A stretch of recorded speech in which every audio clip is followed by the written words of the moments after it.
इंशाल्लाह जो भी सरकारी अफसरान अपने इख्तियारात का नाजायज इस्तेमाल करेंगे या वो अपने वर्दी को या अपने जोर या ताकत को जो है वो पाकिस्तान तहरीक इंसाफ के खिलाफ इस्तेमाल करेंगे, वो ये सब सुन लें कि आइंदा हम 500 और 1000 की तादाद में नहीं आएंगे। अनकरीब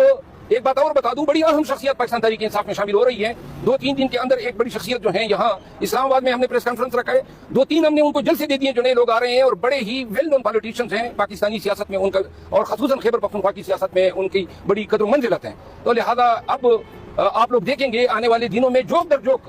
लोग पाकिस्तान तहरीक इंसाफ में शामिल भी होंगे और प्रोग्राम भी करेंगे। और अगर इस तरह ये जो मानसेरा में हुआ है, अब जब हम जिस कन्वेंशन में जाएंगे, हमारी जिम्मेदारी उन लोगों की है। अगर जहाँ पे अफरीदी रहते हैं, खटक रहते हैं, मरवत रहते हैं, बलोच रहते हैं या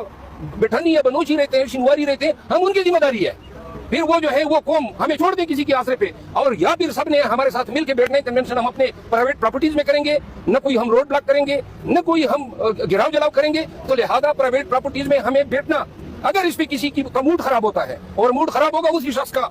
जिसने मुझ पे पर्चा कराया है, तो मेरा ख्याल है कि इसकी तस्दीक होने के बाद इंशाल्लाह मैं आपको बता दूं, अफनानुल्लाह पे पर्चा हो गया है। आईजी इस्लामाबाद जिसने पर्चा किया है सब पे मैंने खुद जो है जवाबी कार्रवाई की है, और इस पर्चे कराने वालों पे भी